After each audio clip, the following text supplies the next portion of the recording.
pinoblok bo'lmaydi. Kiradi, bir tiyinga qimmat. Uy qurmasi kerak, qulab tushadi. Buradan uy bo'lmaydi, pinoblokdan uy qurmanglar. Qulab tushadi, yorilib ketadi. Mix qoqib bo'lmaydi. Pinoblokda ichida yashab bo'lmaydi. Qishda sovuq, yozda issiq deganlar uchun bugun pinoblogimizda obzor qilib ko'rsatamiz. Assalomu alaykum.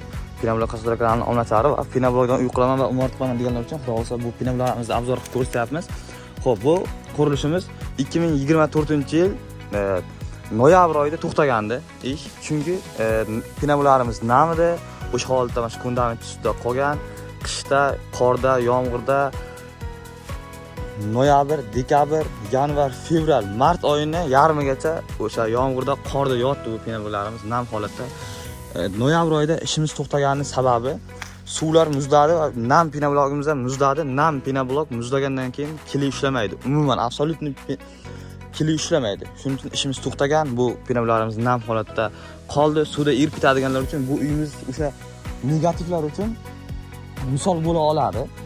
Uyimiz suvda erib ketadiganlar uchun bu pinoblogimiz nam holatda kelgan. Hozir ustlari yopilgan, ustidan shilaka blok terilgan, sesmalari qo'yilgan, tumbalari qo'yilgan.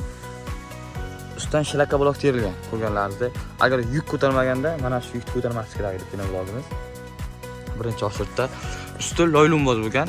Xo'p, o'zlarini ehtiyojlari yetgan, moliyaviy tomonlama pullari yetgan, shuning uchun loylumboz qilingan uyi. Pinoblok loylumbozdan baribir yaxshiroq, chunki o'zimiz tajribamizda ko'rib yuribmiz buni. Bu pinobloklarimiz Qashqadaryo Sharsabzda chiqib turibdi va Qashqadaryo bo'ylab va respublika bo'ylab ham dastavka qilib beramiz kelishilgan holda. Bizga ko'pincha xo'p, Rossiyadan telefon qilishadi. Musofirda yurgan akalarimiz, ukalarimiz telefon qilishadi. Aka, meni uyim betonini metrini aytishadi.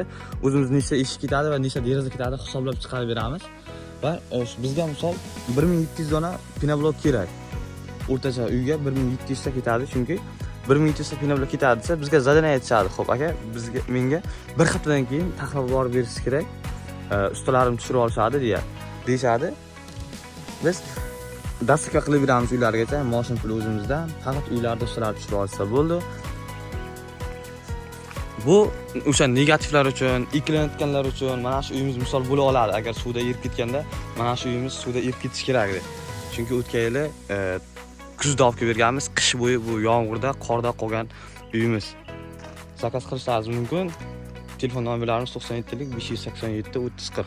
Uyimiz mehmonxona. Bu yerda yana xo'p, detskiy xona. Ha, oldida ayvoni bor.